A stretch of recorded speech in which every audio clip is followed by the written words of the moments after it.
Hey everyone, now that you guys have finished your coloring on your abstract portrait based off of Sandra Silber's wig, we have to do one final step, and that is to add all of the texture that we see on her work.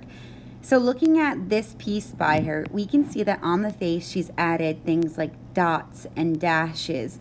And we want to do that because it's going to help us bring in more of her style. So what you're going to do is you're going to go into your Sketches School app. This will flip around the right way in a moment. And you're going to go into the project that you've completed and colored. And we're going to flip it vertical. And you're going to use, I would say the paint tool is probably going to be your best option for adding these dashes and dots. And when you guys do that, you can pick whatever color you want. You can use whatever size you want. I'm going to swipe away that. And I have my pointy paintbrush selected. And so you're going to take a color and maybe in an area you add dashes. They could be vertical or horizontal. This is totally your call. The biggest thing in this part is that you are not scribbling everywhere. And you have to be mindful of where you're placing them to make it look neat. Another good thing that I've noticed my students doing is if their stylus or finger was hard to use, they have been zooming in, so you can spread and zoom into your area just like you would a picture in this app, and then you can work more intently on a specific spot. And it'll also help it to make it neater, because sometimes when we're looking at the whole picture and we try to do this stuff, it will wind up like that our finger goes on one of the black lines or goes in an area where we don't necessarily want it. So you just want to be careful of that. And then maybe in another area, maybe you make dots. And maybe these are different sizes. You could also layer them. What she does, I've seen in some of her artwork, is she'll use two colors. So after she puts one color on, she'll go back and she'll add another. But the biggest thing is that this is yours.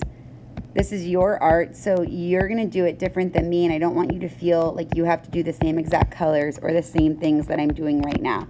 You guys are the artists of your project, so that is completely up to you. So maybe then on some of them, we're just adding in a second color just to bring in some more interest.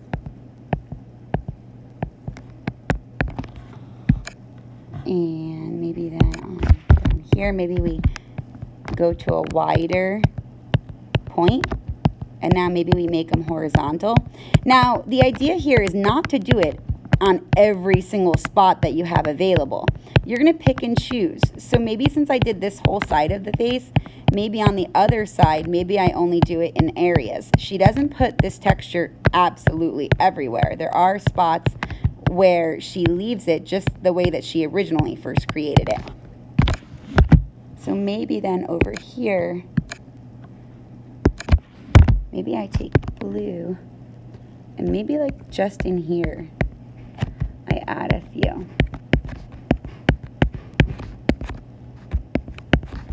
Just so it's kind of concentrated around the eye here. And then maybe that's good for the face. Maybe then you guys work on the hair in the next portion. Maybe you do like a few strands of the hair with a texture. And again, so you're not putting them everywhere and you're not doing it haphazardly. That means like wild and crazy. Like really think about where you're placing this and where it's going to make your project look more interesting. And I'll just show you really quick. Let me get out of that and I'll show you another example that I have here that I did in another class when I was showing them like how to do the coloring. So that's another example here of the right side done, not the left. And then obviously you guys have everything colored already, so you'll work on just your texture today. Now, if you haven't finished the coloring, go ahead and do that and then add this texture. And then after you add the texture, you'll be ready to save your photo and upload it to Schoology. Now remember, when you're all done with it, you're going to save your photo by hitting, or your project by hitting the 3 dots at the top and the little paper that has the down arrow. And you're just going to save it to your photo. Oh, actually, sorry. You're going to do the one with the up arrow. And you're going to hit Save Image. That way, then, when you open up your photos on your camera roll, it is right there. Okay? All right, my friends, have fun.